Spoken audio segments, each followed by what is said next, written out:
আসসালামু আলাইকুম। শুরু করতেছি মহান আল্লাহ তাআলা সৃষ্টিকর্তার নামে।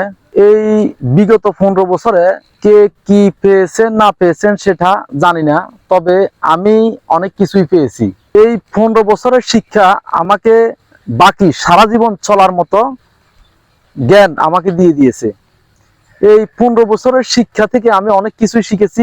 এই 15 বছর জীবনে, এই গত 15 বছরের জীবনে আমি যে শিক্ষাটুকু অর্জন করেছি, এই শিক্ষাটুকু দিয়ে আমি আমার বাকি জীবন পার করে দিতে পারবো ইনশাল্লাহ।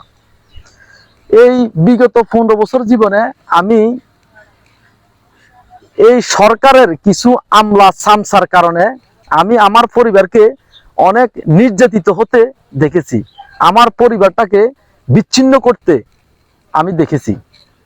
আমার চোখের সামনে আমার সংসারটাকে ধূলিসাৎ করে দিতে আমি দেখেছি।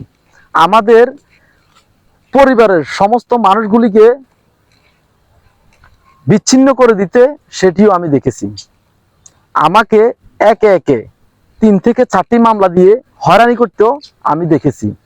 বহুবার জেল খেটেছি। হাজিরা দিতে দিতে আমার অস্তিত্ব নেই।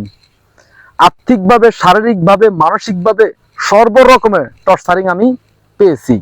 এই সরকারের আমলে যা পেয়েছি আমি বাকি জীবনে তা পাই কিনা আমার সন্দেহ আছে।